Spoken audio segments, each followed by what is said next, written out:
Good morning. Hope you're well. I'm Jeffrey. Most of y'all know that. This is PlainSpoken. This is a morning briefing where I try and go over developments in the world, especially in the Methodist world and the larger Christian religious world, and I'm kind of all over the place.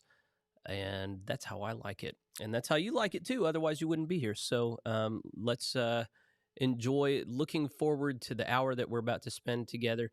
Second half of it's going to be with my friend D.A. Bennett, who is a Global Methodist elder in Oklahoma City area, pastor of St. Andrews, and he was a representative, a delegate to the convening General Conference in Costa Rica last month. So I'm going to ask him about that, about ministry stuff. Should be a really good conversation. As y'all know, I'm wanting to have more conversations with just normal salt of the earth people on the local church level, and hopefully I'll be able to facilitate that. Scheduling has been kind of an issue. It's just a lot of work trying to figure out a time that works for everybody. And so anyway, I've recently got a new system where hopefully people can just sign up and I'll have somebody new almost every day. I don't think I have anybody scheduled for tomorrow. But a lot of really interesting, great people coming up. Yesterday, interviewed a gentleman, Tozuno Jacob Maforo, native Zimbabwean, but serving in Kansas now. Had a great conversation with him and just really benefited from that. I know a lot of you really enjoyed that as well. So DA cut from a very different cloth, but we're all one in the Lord Jesus. So it's going to be a good conversation. Good morning to all my friends, Jennifer, TJ, Evie, Cabbage Guy, Shane, D, Tyson. Anybody else who's with us this morning or signs on throughout the live stream today, just let us know who you are. Feel free to tell us where you're from, what local church you belong to, what tradition you belong to if you're not Methodist. It's an interesting thing to come together on the internet. It's, of course, not the same thing as coming together in person, but it is kind of cool the way that we can overlap and learn from each other and grow together. That's why I do this. My hope is that as we reflect on what's going on in the world biblically, that we see how eminently practical our faith is, and that we come to see it's not something off to the side that we just do on Sunday mornings sometimes, but it really undergirds everything that we do. That's how this whole thing is designed to be. So let's look at a couple headlines for today. I kind of like this particular outlet. Let's see, I need to get rid of that. This is the Free Press. Barry Weiss split off and started this. And it has, they are not believers. She's a Jew, but I don't think she's an observant Jew. And she's a lesbian. And there are a lot of, non-believers on board, but they also don't toe the line of what you can and cannot say. So they're really a pretty good outlet.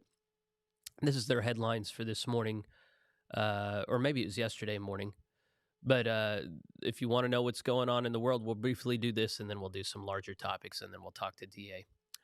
Speaking of a comedian at Donald Trump's Madison Square Garden event, Joe Biden said Tuesday, quote, a speaker at his rally called Puerto Rico a floating island of garbage.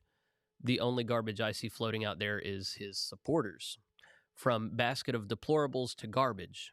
No wonder the Kamala campaign wants to keep Biden as far from the campaign train as possible. Yeah, this is part of what's undergirding a lot of our modern politics is, unfortunately for the Democrats, they've come to be associated with an elite class. They used to be the working, like as in solidarity with the blue-collar working class, but ever since the 1990s under the Clinton administration, they've courted worldly elites, and a lot of that language has reflected a kind of snobbery towards the Midwest, flyover country, Trump supporters. Basket of deplorables was, of course, the Hillary Clinton phrase, but Biden obviously has some contempt, and he's probably not the only one. The two presidential candidates may be intensely relaxed about the size of America's public debt, which sits at $35 trillion. And that's, one, a lot of zeros, and two, higher as a proportion of GDP than at any time in the country's history. But while politicians have thrown budgetary caution to the wind, the bond markets appear to be saying, not so fast.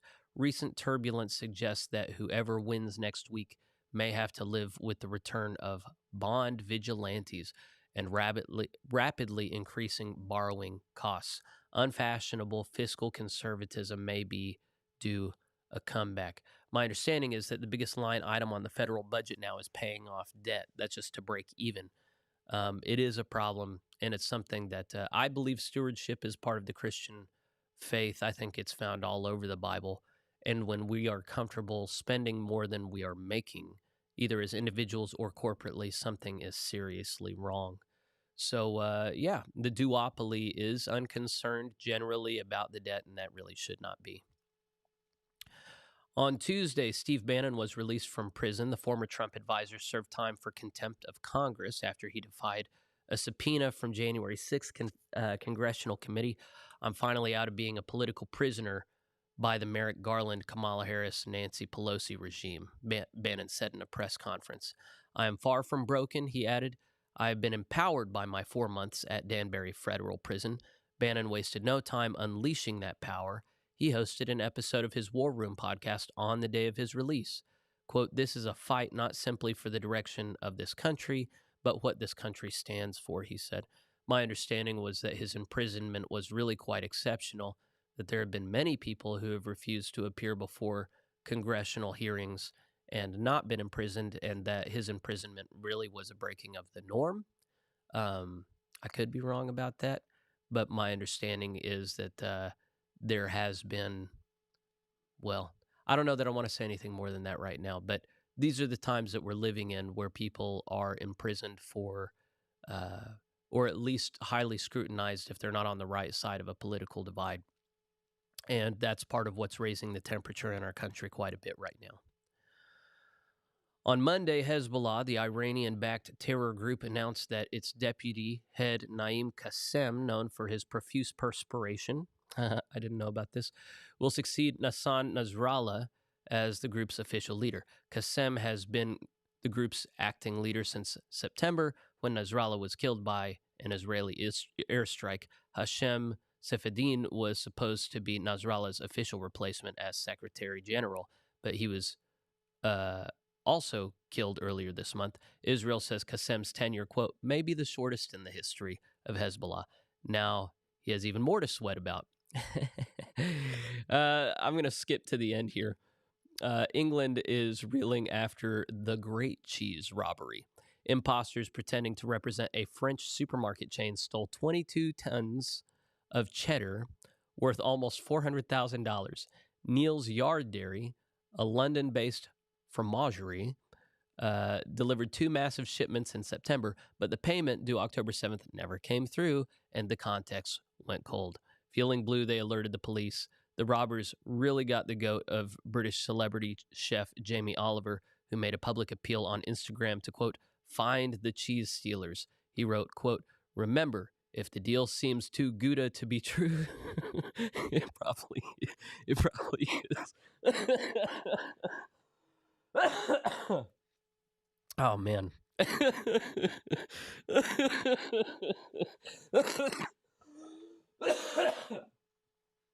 Oh, this cough won't let me go. Oh, man, that's funny. Oh, that's awful. I wish I didn't find that so funny. Tim, good morning. Charles, good morning from Indiana. Pat, good morning. Nate, good to see you. Charles says, I've seen contempt from both sides, which isn't part of what we should do as Christians. Yeah, contempt is a particularly unholy emotion, and that's not to say it's not found in Scripture. You find it in Psalms of imprecation, but it's very rare in the New Testament.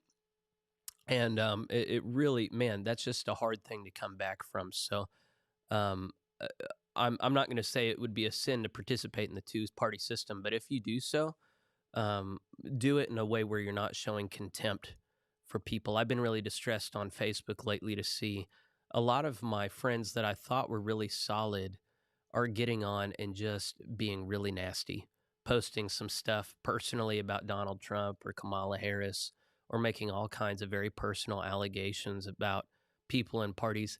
That's just not how Christians should be behaving in the public square. So, and you're right, of course it happens And of course, it's a particularly worldly way to be. And it's not that you can't have convictions, but just make sure that you make the case for them without showing contempt for those who see things differently. Good to see Bruce from Altoona, Pennsylvania. D says there are many in power in the world that are so far economically removed from the majority of folks that they cannot even understand them anymore. Yeah, we were praying about that in worship this morning. That there are just a lot of people who are in their bubble and they don't understand people outside of their bubble. And that really is a problem. Christians in particular should be concerned with understanding those who are different from them, because we're all born in sin and we're all called to Christ. And yet, how can we issue that call when we don't understand the people we're issuing it to? Hey, Ben, good to see you, brother. All right. We covered some good news. Now it's time. I love saying I told you so. Just a couple days I reported on the United Methodist Church's General Judicial Council that was reviewing a case pertaining to whether or not paragraph 2549 in their book of discipline could be used as a disaffiliation provision. And I said they were going to announce that it couldn't be. Once upon a time, they had paragraph 2548.2 that allowed for disaffiliations from the UMC. In 2019, they approved a new paragraph, 2553, which they then used, the Judicial Council used to cancel out to 2548.2 for reasons that were stupid. I think that's a category, legally, stupid. They said because there was a new provision that canceled out the old, as though you can't have two provisions for something. And then 2553 expired at the end of last year, so they started using 2549, which closes a church, to effectively allow churches to disaffiliate. And conferences like South Carolina use that before 2553 ended and after. There are many other conferences there are probably 5 to 10 other conferences that have continued to allow churches to disaffiliate through that. But Kentucky and Alabama, West Florida, both before allowing it to be used, put it to the Judicial Council. Can we use it this way? And I was right. In decision number 1512, which was published widely yesterday, they said, no, it cannot be used that way. Petition for declaratory decision from the Alabama-West Florida Annual Conference regarding the meeting, application, and effect of 2549 of the Book of Discipline, 2016, as it relates to a policy, process, or method for the UMC to exit or separate from the denomination. And this is not a long document. I'll just read it to you because it's important to understand those with whom we disagree, right? Connectionalism is a bedrock principle of the United Methodist constitutional polity, and the trust clause is its foundational element. Disaffiliation is a radical departure from connectionalism, and therefore church property can be released from the trust clause only to the extent authorized by church law. So connectionalism is a traditionally Wesleyan concept that says that all these churches are connected in a common covenant.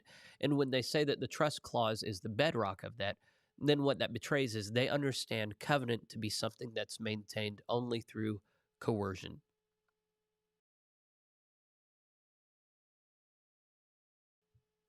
So they that is not an understanding of connectionalism that all Methodists have always agreed upon, or that maybe even a majority even agree upon right now. We can only have connectionalism if the denomination holds all the property in trust and can relieve you of it or constrain you to it against your will. If that's what your connectionalism is based off of, that might not be good. With the expiration and deletion of paragraph 2553, the postponed 2020 General Conference effectively removed from the Book of Discipline in 2016, hereafter just called Discipline, the only pathway for disaffiliation of local churches. Except for the General Conference, no body or entity in the church has the power to reinstate or replicate paragraph 2553 or adopt legislation, policies, guidelines, rules, or regulations authorizing the departure of local churches. Any such action, plan, or attempt to do so intrudes upon the exclusive prerogative of the General Conference and is unconstitutional, null, and void. Further, paragraph 2549 cannot be construed or used as legislation permitting the gracious exit of local churches because it applies to church closure and the sale of property, not disaffiliation. Any application of paragraph 2549 to that end would be a misapplication of church law. So, of course, they're not bringing up 2548.2 at all, which before 2553 had been around for decades as a disaffiliation provision for an amicable. They said, from now on, we're not having a gracious exit. There are no exits from the United Methodist Church. We're connectional, and that's now code for you have to stay. You cannot leave. We're all in this together, even if we don't want to be anymore. You have to stay. And you can leave, but you're going to have to leave your stuff with us. That's effectively what it's saying. Let's see what their statement of facts is. During the session of June 17th, 2024, the Alabama-West Florida Conference, a motion was made to request a Judicial Council declaratory decision regarding the meaning, application, and effect of 2549 of the discipline as it relates to a policy process or method for the United Methodist Churches to exit or separate from the denomination, and the vote passed by 81%. This was before they understood the implications of this. They said, yeah, it's reasonable. Let's figure out if it's legal. But then that made it so that they couldn't have any conversations about disaffiliation. And there were a ton of churches that still wanted to disaffiliate. But then the leadership said, well, you guys voted to put this to the Judicial Council, so we can't act on it until we get a decision back. So they, without them understanding, got them to vote on a provision that effectively kept them all in. Whereas other annual conferences have been allowing these disaffiliations under 2549. They got hoodwinked into staying. That's my language. The Judicial Council has jurisdiction under paragraph 2610.1 of the Book of Discipline, hereinafter discipline. So here's the analysis and rationale. Connectionalism is, quote, a bedrock principle of the United Methodist constitutional polity. True. A foundational element of connectionalism is the trust clause, a legal concept predating the founding of the UMC in 1968 and tracing back to our Wesleyan origins, which ensures not only that the property will be used solely for purposes consonant with the mission of the entire denomination as set forth in the discipline, but also protects the open itinerancy so that each person serving under appointment, without regard to race, ethnic origin, gender, color, disability, marital status, or age. The Judicial Council has already held an annual conference and may not disaffiliate without general conference action. That doesn't make the Judicial Council cannot hold an annual conference. May not disaffiliate with. Here we hold that the local church may not disaffiliate without general conference action. So if they were honest, what they would do is they would say 2548.2 was ruled out because of the presence of 2553. Now 2553 is not in effect, so 2548.2 is now back in effect, and we can operate under that. But they're not doing that. Rather, this is the first time, I think, that they have a book of discipline that does not allow anyone to exit for any reason. So now I should say individual churches can still negotiate with annual conference leadership to disaffiliate, but that's contingent upon the annual conference being amenable to that. Right now, with huge budget shortfalls, they're not generally open to that notion. Rather, they're much more likely, and we've already seen and will continue to see all over the place, churches that are liquidated so as to get the assets and money to undergird the annual conference structure. You're going to see that all over the place more and more. Paragraph 2549 sets out a detailed process and procedure for the closure of a local church. One aspect of that process is that, quote, the local church no longer serves the purpose for which it was organized or incorporated. The local church is no longer used, kept, or maintained by its membership as a place of divine worship of the UMC, end quote. What is being proposed here is that the opposite of the intent of 2549. What is being proposed is replacing 2553 with 2549 as an alternate way for disaffiliation. Paragraph 2549.4 discusses, quote, developing a plan for the transfer of local church membership, end quote, to another UMC. The proposed use of paragraph 2549 contradicts the clear intent of 2549 by taking members and properties from the UMC and continuing religious activities as a new entity, no longer a part of the UMC denomination. It clearly states in 2549.23b, quote, all real and personal property, tangible and intangible property of the local church shall immediately vest in the annual conference board of trustees, who shall hold said property in trust for the benefit of the annual conference. What I take this to be saying is this is a provision that's made for the good of the UMC. How is this for the good of the UMC to let these properties go back to these people who don't want to be with us? 2549.4 discusses developing a plan for the transfer of the local church membership to another UMC. So that's not happening. You're not transferring the membership. And the assets, it's saying, are not going to the Board of Trustees. Technically speaking, the way that this has been done and understood, and I don't think it's necessarily dishonest, if the language is, it is no longer serving the purpose that it was originally designed to, the purpose would be serving faithfully alongside other United Methodists. They're not happy to do that anymore. There's a new purpose, so let them go. And then the property does transfer to the Board of Trustees, which then immediately transfers the property to this new congregation. So that's how they've been doing it and understanding it. And they're saying this goes against the clear intent of this. They're reading intent into this that I don't think is there. I don't think it implies any intent. The intent is what it says, to take a church building or assets and separate them from the United Methodist Church through the Board of Trustees of the annual conference. And that's what they have been doing. So I don't think that makes much sense. The use of paragraph 2549 in this way is another failed attempt to circumvent the trust clause, a hallmark of United Methodist polity. So the trust clause. The problem is that the UMC subverted the trust clause. The trust clause was put there to defend the original doctrine, discipline, and spirit with which we first set out. They subverted all of that, inverted all of that, reversed all of that, and now they're using the trust clause to enforce a new orthodoxy that flies in the face of the old orthodoxy, and they're being ungracious about it. So whereas conservatives were willing to let liberal progressives go if their consciences couldn't be on board, progressives in charge now are saying, you can go, leave your stuff. So if you imagine an abusive cohabitating couple, and the male says, you can go, but leave all your clothes, leave all your money, you can live out on the street now. That's what the United Methodist Church is doing to conservative congregations now. They're removing any means of exiting with your resources. Paragraph 2549 does not give an annual conference disciplinary authority to close a local church and then provide all of the assets to the exiting congregants as proposed by the Alabama-West Florida Conference. Paragraph 2501 clearly states that the trust clause, quote, reflects the connectional structure of the church by ensuring that the property will be used solely for the purposes consonant with the mission of the entire denomination, as outlined in the discipline. The proposed use of 2549 contradicts the clearly expressed intent of paragraph 2501 in the discipline and violates the Constitution. Paragraph 2549.3a can only be used after these have been followed.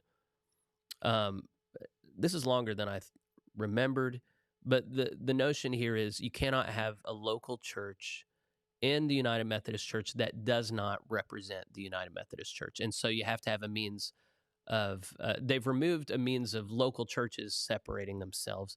Now they're removing the means of an annual conference separating these bodies that are no longer in conformity with them.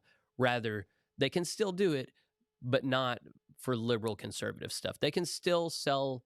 I mean, like what this is saying now is like if they start refusing to do infant baptism, or they stop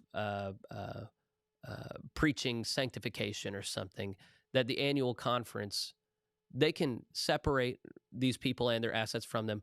But I think it's saying you cannot allow them to have the property. So this is turning something that was morally neutral and making it a vindictive thing. You have to separate these people from their assets. You have to use this in a way that is selfish for the annual conference. Implying that logic is really nasty. I feel sorry for them.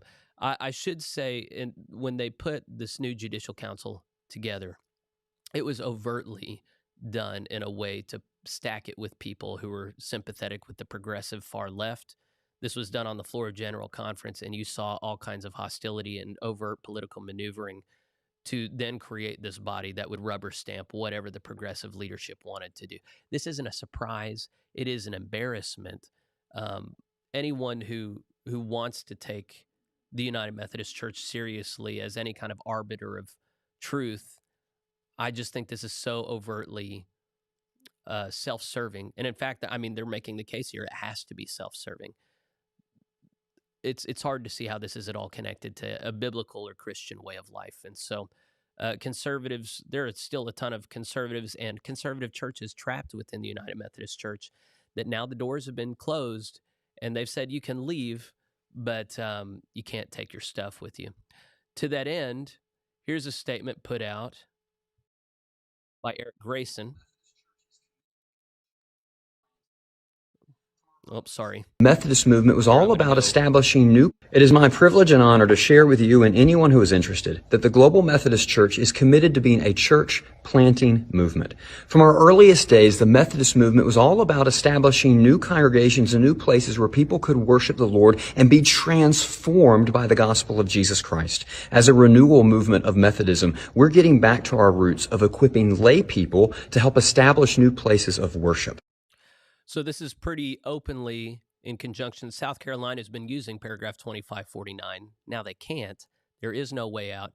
You have the Global Methodist Church now saying, hey, if you're not happy in the UMC, he didn't say it like this, but this is what's behind it. If you're not happy in the UMC, you don't have to wait on clergy to plant a church. You, laity, can come together and plant a church, and then we can you can come into the GMC, and we're happy to empower you to do that. But this is, I hope this is welcome. It's saying you're not trapped. You might feel trapped. You can leave anytime and start your own community, and we're going to help you, which I think this is a wise and helpful thing to do. There was also, we don't have time to go over it, but there was the write-up from Heather Hahn, Church Court season of church exits is over. I think this is the new Judicial Council here. Yeah, it is. And so it has all of them listed out there. You can read that. You should find the link in your show notes. And so you can read that at your own time if you want to. Is there anything else I want to say? It's already 8 o'clock, and my brother DA is hopefully about to be on. I didn't even open Zoom for me to bring that up. So hopefully he's waiting on me whenever I get up. I'll clip this up and put it out later, and I want to hear your thoughts on maybe I've dismissed 2549 ruling from the Judicial Council wrongly. Maybe they do have some good reasoning here, but I'm pretty sure I'm right. I'm pretty sure everybody knows that this is just a self-justifying measure, and it's not good. So I'm interested to hear everybody's thoughts. There are a lot of people who are smarter than me on this stuff, but I think it's pretty self-evidently not good.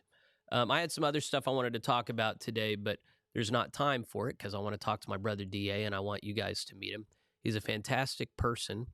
I've known DA for years. He was the head of, we didn't call it the WCA. It was an evangelical, not a caucus group in Oklahoma exactly. That's where I'm from, if you didn't know.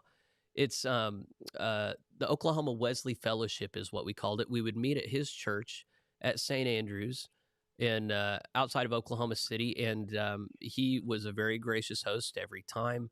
He has been the pastor there, I don't remember how many years, but whenever I moved to Oklahoma, easily integrated here, and he was a gracious leader. He's always been very affable, worked alongside liberals and progressives, and there was a great friendship and brotherhood between him and the leadership. He was always able to be much more gracious than I was, and that's why he got ordained and I didn't.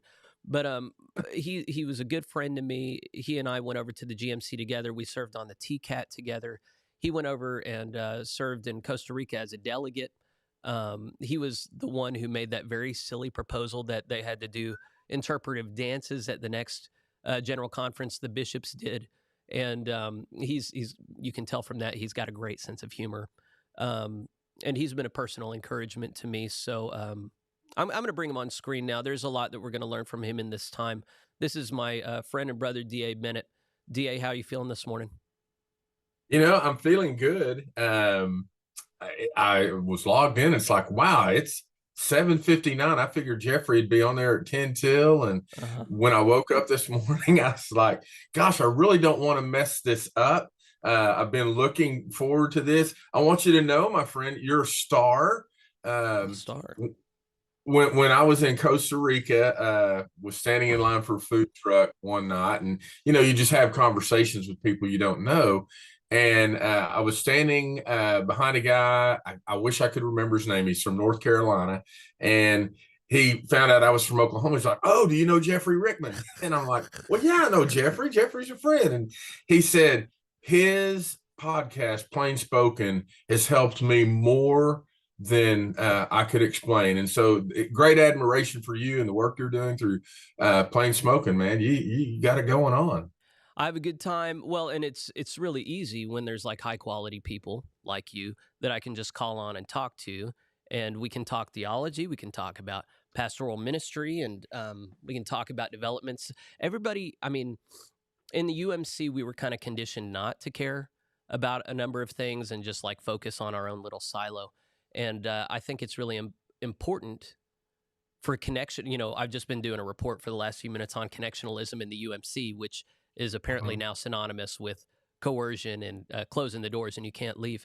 But in the GMC, we're going to have connectionalism, but I think it needs to be a coalition of the willing that very intentionally are learning about each other and invested in one another. And the only way you can do that is actually by talking to one another. And so thank you for being willing to talk with me publicly in front of an audience. And we are going to talk about the GMC and our shared ministry in the GMC. Of course, you and I are very proud to belong to the Global Methodist Church and invested in its future. Maybe before we get into any kind of nuts and bolts of it, you could rehearse your history in Methodism for our audience. Wow, I don't know how far back you want me to go. As far back as you want to go, brother. You know, here's what I found interesting, and part of my history as I thought about it through the disaffiliation process. I was born in 1961, so I'm old. And 1968, of course, is when there was a merger between the Methodist and the Evangelical United Brethren to become the United Methodist Church. So I was 7 when the merger happened, probably still 6 by the calendar year, which would have put me, I don't know, about 2nd grade. But it was also about that time that I actually, when I think back, I think that's when I made a profession of faith. Was about the same time the merger happened. I don't know that one has necessarily anything to do with the other. And so most of my formative years, childhood, my youth ministry years, I was a United Methodist. And because of that, when I felt a call into ministry, I didn't really know what to do. I was not enamored with the United Methodist Church by that time because I had encountered liberal and progressive theology. I'd never encountered that until right before my senior year of high school. And I thought, wow, if that's what it means to be Methodist, I don't know that I can be Methodist. But not knowing what else to do, I went to, I'm called to be a pastor. I must need to go to United Methodist University. I went to OCU, graduated from the School of Religion there. That last year, there was a lot of concern. Where am I going to go to seminary?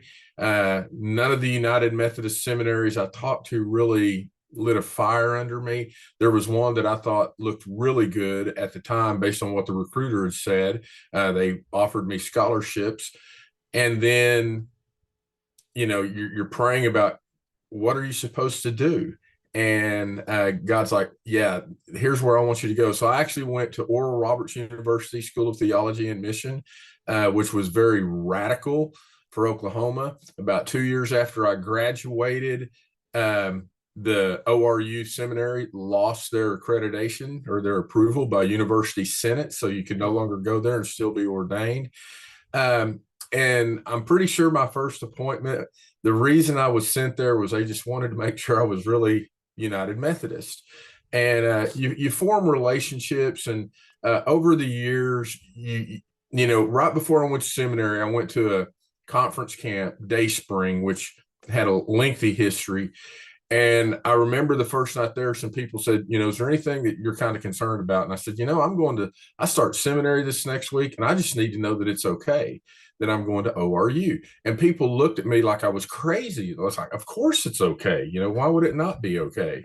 One of the early shaping factors for me in ministry, a pastor in Oklahoma by the name of Ray Owen, he had a son, Dighton Owen. Dighton and I are still good friends.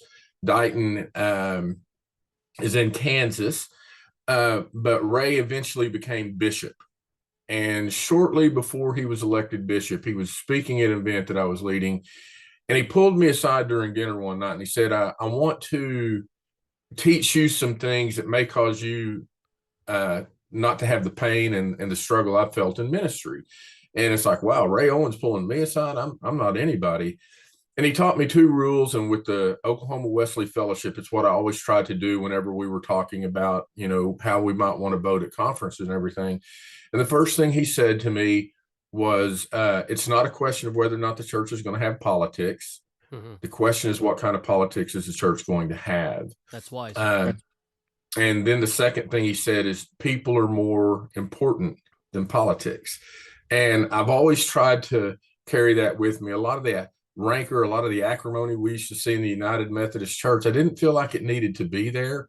I hope that I carried myself in a way that Christ would have me carry myself, that, I can be who I am. I don't have to apologize for that, but I don't have to, enter into the angry discourse of a lot of things. Right. And so I still have relationships with the people in the United Methodist Church. A good friend of mine actually posted our video that Natalie Faust and I put together. Mm-hmm. For the Bennett Faust motion, which, by the way, that's her son's name is Bennett Faust. And so that's why we did that, was to have Bennett Faust on the screen. They didn't do that for us, but it was a fun moment. But a good friend of mine, I was an assisting elder at his ordination. He's still United Methodist, and he posted that online, and he said, I may get in trouble for this, but I just think y'all would enjoy watching this. And I was surprised when he said, maybe we can learn something from the GMC. It's like, yeah, that's what you will get in trouble for right there. Yeah. So, I mean, that's kind of my history. People sometimes would wonder, why was I active politically the way I was? And my answer was always, I believe the soul of the church is something worth fighting for. All the renewal efforts that we tried, all the things that we wanted to keep before the conference, fight is a really strong word, but you fight the good fight. And that's what we tried to do. And when it became apparent that the fighting was never going to end unless somebody walked away, then myself, yourself, our churches said, if that's the only way to end the fight, let's end the fight. Yeah, each person, so the majority, honestly, at least of local licensed pastors, but also of a lot of elders, very sympathetic to hardly anyone's really on board with this far left project, but the far left people are just so loud and obnoxious and aggressive and mean. And Methodism is almost synonymous with conflict avoidance. So conservatives, most are just quiet. Most just keep their head down and try and serve their local church. And then there are some that are willing to fight, and the majority of them still don't want to be acrimonious and nasty. It's very hard to do that right. And really, there are not many that are better at it than you that I've seen. You're very kind. Thank you. Well, I remember there being times on the floor of annual conference that were very tense. And there are a lot of people who will not speak if their spirits cannot be pure. And so that means they don't speak. But you were able to get on the floor of annual conference surrounded by hundreds of angry people and just ask gentle questions of clarification that brought light and not heat. I saw you do that multiple times. And then to just kind of reasonably enter the discourse and turn the temperature down in the room in a way that I wasn't, and still probably am not, spiritually mature enough to do. And I think that is a very worthy way of participating in discourse and politics. We need that because there are other people like me who will just say the quiet part out loud and draw the line in the sand and say, here's the Bible verse that you're not abiding by, and here's why we can't be in fellowship. And I think that has its time and place. Otherwise, I wouldn't do it. But also, I think we need different approaches in conjunction together. And I know that last night we had our charge conference here, and my board chair asked my presiding elder, who is here, Ray, Ray, said, do you guys think that our pastor is a firebrand? And he answered, everybody thinks your pastor is a firebrand. And there was a decision Yeah, that's a compliment, my brother. I mean, pardon me Well, for interrupting. from him, maybe from you, it would be. But there are a lot of people who are not happy with that form of discourse. And you and several others had to make a decision early on. Are we going to let this guy be a part of what we're doing? And there are a lot of people who would have said no, but you and others chose to take a risk with someone who is, I'm just not cut out of the same fabric as most in that Mhm. caucus. And so I've been able to admire you, especially as you've been able to tolerate me, because I know it interrupted a lot of the culture of where we came from to have kind of what I'm doing. And I'm glad that you see the utility of it. There are others that really don't, and don't want the politics to go in the direction that I sometimes kind of take it. So I don't think I've thanked you privately, but I might as well just thank you publicly for tolerating me and working alongside me. Yeah, Jeffrey, that's so kind. The one of the things that I believe is when you're talking about that, the scripture that comes to my mind is the scripture in Romans when it says all things work together for good to those that love the Lord. And Yeah. I have no doubt whatsoever that your passion and your drive are because of your love for the Lord Mm, and your love for the church. And mm, we look in scripture and we see that some are called to be prophets. And I think you're cut out of the prophet cloth. mm. If I can share a story of something that happened where I thought, dang, I can learn from Jeffrey on this. It was one of our last clergy sessions at annual conference, and the bishop was asking the historical questions for ordination, and there was one person being ordained that I just had suspicions about. And when it got to the question of, have you studied our book of discipline? Do you agree with it, or our polity, whatever the question is? Do you agree with it, and will you keep it? And I was watching this person, and they did not answer the question. Mm. And when I brought that up later, you were the one that said, "Why didn't you stand up and say something?" And I had to admit, it never crossed my mind, Uh, and sometimes when I think back on that, I wish I had politely stood up and said, Bishop, I'm sorry, but not everybody answered that question. I'm going to ask you to ask each one individually to answer that question. There's something that we all learn from one another. For me, I think one of the lessons I've learned in life, and it really came in my years as a campus minister, you're dealing with college students, which is a very exciting ministry. mhm. And sometimes, you have a college student as a staff person, they just frustrate you because they're college students, And I would always just want to jump in and, to use colloquial speech, I'd want to rip them a new one over Mhm. something. Mhm. But I knew that that was not a good way to deal with them because they were in formative years, and they're going to make mistakes, and they don't have all the maturity that hopefully we grow into.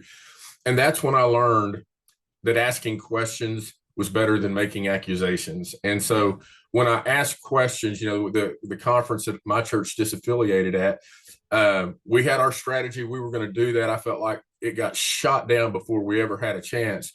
So that was why I got up and asked the question. Uh, even though I was pretty sure I knew when, what the response was going to be, at that point, it was, and this is what you do with PlainSpoken. It was getting information out there that people were just oblivious to. Mhm. You know, they were burying their head in the sand, and I'm still getting calls. I don't know if you get calls from people saying, "What can we do to disaffiliate?" Yeah. And it's like, that ship has sailed. The best opportunity you have is either call this new bishop. Maybe she is sympathetic to your situation, or close your church, buy back your property. Yeah. But I don't know why you would do that if you're going to have to spend that money. Why don't you just build a new property? I mean, it's not easy. A lot of people now that did not disaffiliate and had kind of been giving the impression that General Conference is still going to give you an exit strategy. I think they now feel lied to. Yeah. And that was it's what we warned people about. Well, yeah, and just yesterday on Twitter, Chris Ritter posts, of course they made this decision and it's breaking promises. And Taylor Watson Burton Edwards, who of course is not even United Methodist anymore, but he works for the general boards and agencies. He, I forget which one, but he got on and he said, well, they didn't promise that because they couldn't promise that. What they promised was that they would try to allow for that. And you know what? They just failed. And of course, he didn't say it in that tone because you can't type in a tone. But that's Right. I'm not misrepresenting what he said. He said they only promised that they would try, and then they failed. So it is what it is. That's what you get for hoping. And that is not the tenor in which those things were said. They were issued and uttered as promises. You can do this. Stay until after this point when we will allow you to get out. And they made what I said at the time, and what I've been vindicated in is they can't make that promise. They're making promises that they cannot make. And if you believe them, it is going to get you hurt. And this is one of those cases where I would have rather been wrong. There are a lot of churches that chose to trust the leadership. Here's the thing that was so, and then I want to get back into your ministry, but there were many conservative leaders, and I don't know if you would identify like this, but they worked happily alongside liberals for many years, leading church camps, being on general conference boards and committees. There was a trust earned. There was when they say they'll do it, they'll do it. Here's what they've said. I trust them. And that's the street cred that they relied on in the midst of disaffiliation season that turned out being worth nothing. But there were a lot of, I remember talking to evangelicals saying, no. I know this guy. I've worked with him for 20 years on different committees. He's solid. If he says it, then we can trust it, only to find that no, something happened in 2019 in particular where all bets were off. All those relationships that had been built up, they counted for nothing. And the liberals, progressives knew it, but the conservatives didn't. And they've really gotten a lot of trouble for trusting in that. Do you see things the same? Absolutely. Again, when you speak these things, I'm so old, I think of experiences that I've had. There were some things, could we work together on?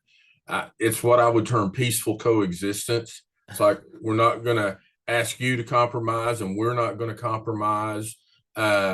As a campus minister, again, Dayspring, that was a lot of where I put my energy for youth camp. It was a senior high discipleship camp. It was, the arguments that used to be had at camp was, well, can we give an altar call? Can we give an invitation for people to come and receive Christ? At Dayspring, that was a core value. We're going to do that. We're going to present the gospel. We want to invite people to respond to the gospel. We're not going to manipulate people, but these are teenagers. There might be, some emotion that comes in that we have to be prepared to handle.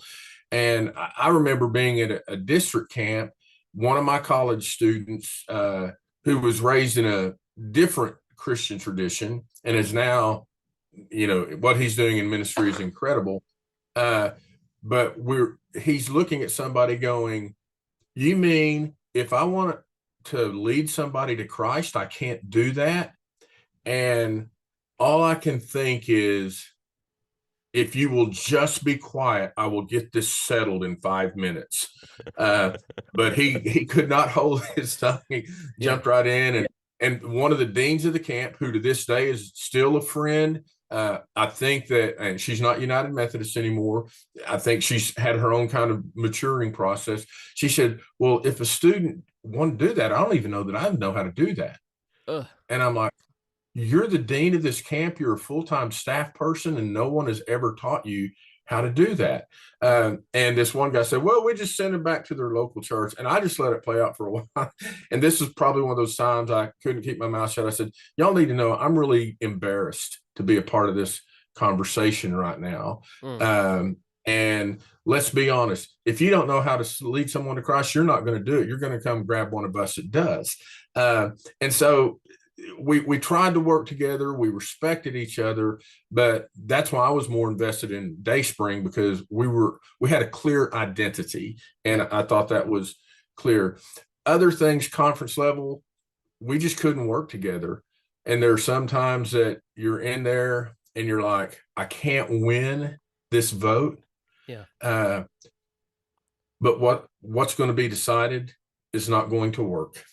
And it's heartbreaking. For decades, conservatives made things work that couldn't work. And we've now broken, and so many are going, how did I do it as long as I did? If I had known that this was possible, I wouldn't have been able to tolerate what I tolerated before. And I think it is important for us to rehearse this history, because if we're only ever looking forward and we're not remembering where we came from, we're not going to remember the lessons that we learned along the way.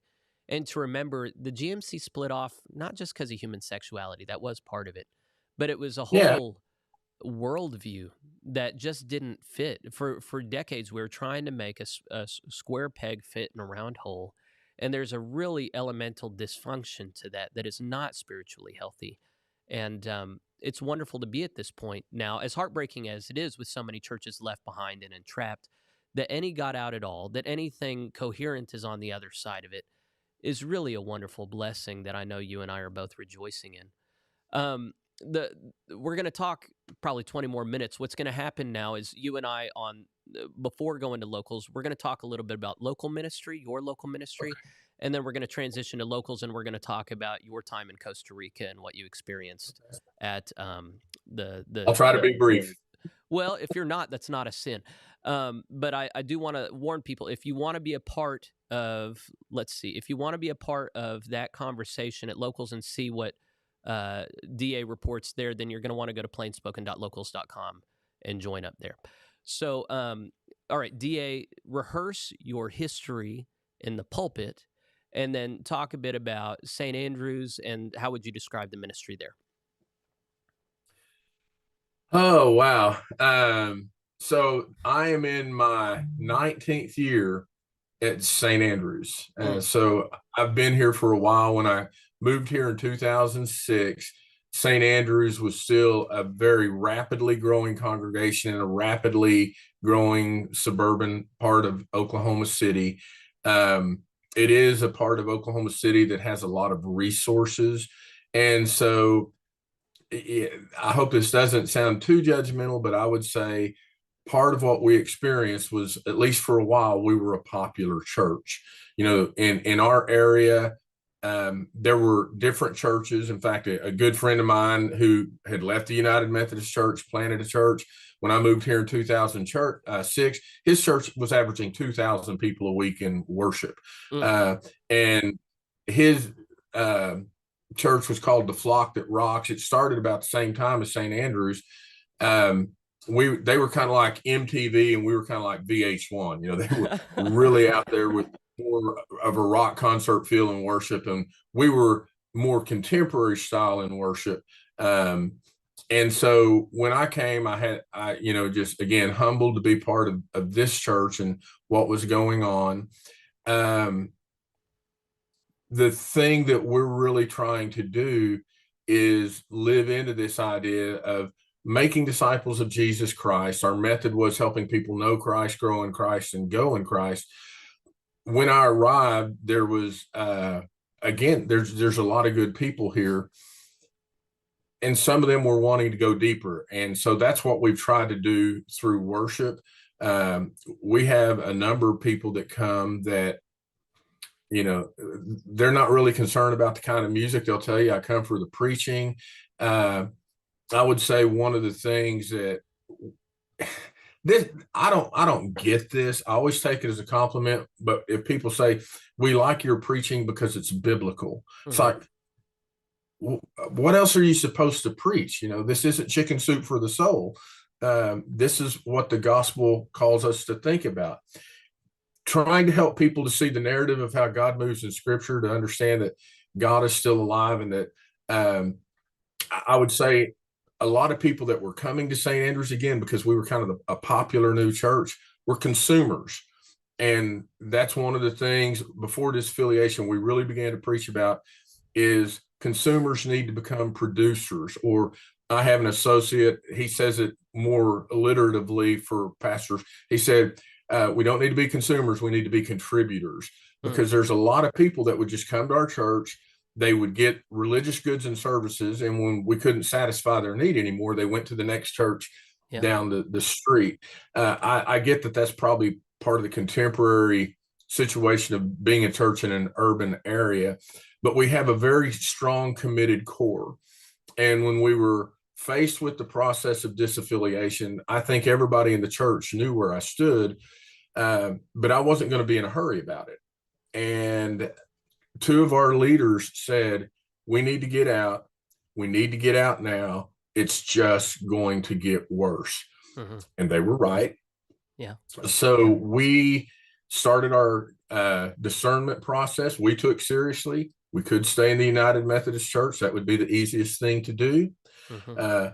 We could disaffiliate and just be an independent church, or we could disaffiliate and become part of another denomination. We felt like the direction the United Methodist Church was going was not a direction that we would want to embrace. And yeah. I don't know if you read any Carey Nieuwhof. He's a pastor, but he does a lot of writing. I don't read nearly as much of his stuff as I used to. Mm-hmm. But one of the things that he talks about is competing visions. And I think that's what was going on in some sense in the United Methodist Church. There were competing visions. And when you have competing visions in a church, it leads to confusion. It leads to conflict. And that's where the United Methodist Church was. And we just, went through that, prayed about that. We did not feel our best future as a congregation was going to happen in the United Methodist Church. Mm-hmm. And so we're going to have this motion to disaffiliate. Are we going to be independent? Or are we going to join a denomination? And our folks felt very strongly, if we were independent, we would lose the connection with the larger body of Christ. Mm-hmm. And independent churches tend to be personality driven. And that's not always a good thing. Right. And so we said, we're going to join another denomination. I didn't know that much about the Free Methodist Church, and through work in the WCA and helping form, the Heartland Conference and those things, the GMC was our best option. Mm-hmm. We were clear it was not Methodism 2.0. I still hear Ray Owens' voice in my mind. People are it's not a question of whether the church will have politics. What kind of politics are we going to have? Yeah. And that was kind of the mindset I went to Costa Rica with, is what's it going to look like? Because it doesn't look like what it used to look like. Yeah. And I don't even think I still know the answer to that, but it was a much better experience. Well, we're going to figure that out in the coming years as we really do create a new culture and a new polity. A brief memory that I would share. There was a point. The smile that you're giving right now. Yeah. Well, you probably don't know which memory I'm going to bring up, but in the midst of disaffiliation, there was a point where we had to take our church records to the conference office. They insisted that they needed to be the ones caring for these things. And on the day when you brought St. Andrews over to the conference office, that was the day that I was being disciplined by the bishop. And you and I saw each other out in the parking lot. You were grabbing your box of stuff to take it in, and I was getting ready for my dressing down. And it just, this was in the days of, COVID had wrapped up, but still it was just kind of a big deal to be there without a mask on and be going in to it just felt like the world was upside down and so uncertain and hostile for a time. And just to have you and me, I never went to the conference office, but once or twice before that. And then for me to be there and you to be there, it was really a wonderful thing to just run into you in the parking lot. And it was a dark season. Now we're not in that season anymore, and things feel a lot more solid and stable. How about this is the itch I wanted to scratch, and so I'm going to just put it forward and have you say yes or no. You, as a pastor, if I were to try and characterize your ministry, you're in an urban area trying to make true disciples out of very worldly people in a very worldly city setting. And you're trying to do so affably, but also with integrity. And you use humor and you use some attractional stuff, but you also are pretty clear on non-negotiables and where there can't be compromise, and raising the bar and standard of discipleship and being willing. Here's the part that a lot of Methodists are not willing to do. Being willing to part if necessary with people who are not willing to do that. And so that with me, I'm much more extreme on one side, but with you, you really do try and occupy that middle place of being invitational and likable and caring and friendly, but also being clear about where that line is that you cannot cross. And that's something about you personally that has now been expressed in your church, and it's just part of the culture of your church. And now y'all are stronger on the other side of disaffiliation for it. You might have lost some people along the way, but everybody has seen that you can stand with integrity and still be standing when it's over. How do you feel about all that language about you and your ministry? That's very nice. We'll probably have to repent later for feeling so good about hearing you say all that. Uh, on my best days, I think that's who I am. When we were in the process of disaffiliation, one of the things we knew was whatever we decided, we were losing members. Mm-hmm. And we didn't say, oh, well, which one will cause us to lose less members? That was never a part of the thought. But obviously, the decision that we made was, we want to disaffiliate. The motion was we want to disaffiliate and join the GMC, which ends up being two different votes. And we had some former staff people that had left when we were. One woman had come in and she said, I just can't follow you down the road where you're taking us down. And it was a very, pleasant conversation. I mean, neither one of us were angry. Neither one of us were apologetic. And she and another person kind of rallied the troops to have a coup to keep us from disaffiliating. We probably lost about 20% of our average Sunday morning worship attendance.